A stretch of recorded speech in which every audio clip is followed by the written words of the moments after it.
بسم اللہ الرحمن الرحیم۔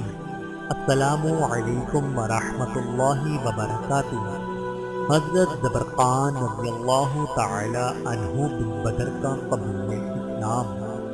حضرت زبرقان تمیم کے شاہی خاندان کے رکن اور اپنے قبیلے کے سردار تھے۔ اسلام کے بعد بھی ان کا یہ اعزاز اور مرتبہ برقرار رہا۔ سن 9 ہجری میں وفد تمیم کے ساتھ مدینہ آئے۔ وفد کے تمام ارکان شاہی خاندان سے تعلق رکھتے تھے، اسی لیے مدینے میں بھی جاہلی ٹھاٹ کے ساتھ آئی۔ بڑائی اور فخر کے لیے آتش بیان خطیب اور شہر بیان شعراء ساتھ تھے۔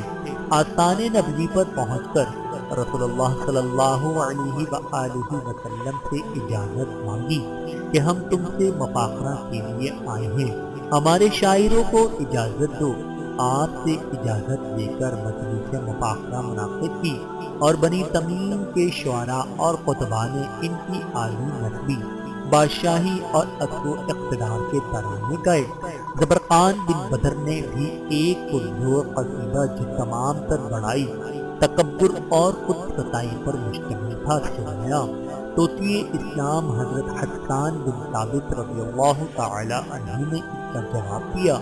ان کی فصاحت و بلاغت اور شاعرانہ عظمت کو دیکھ کر ارکان وفد دنگ رہ گئے اور اقرا بن حابس کی تحریک سے سب نے اسلام قبول کیا۔ قبول اسلام کے بعد حضور صلی اللہ علیہ وآلہ وسلم نے زبرقان کو بنی سعد کا امیر مقرر فرمایا۔ آپ کی وفات کے بعد وہ اس عہدے پر تھے۔ حضرت زبرقان رضی اللہ تعالی عنہ پر اللہ رب العزت کی کروڑوں رحمتیں نازل ہوں، آمین ثم آمین۔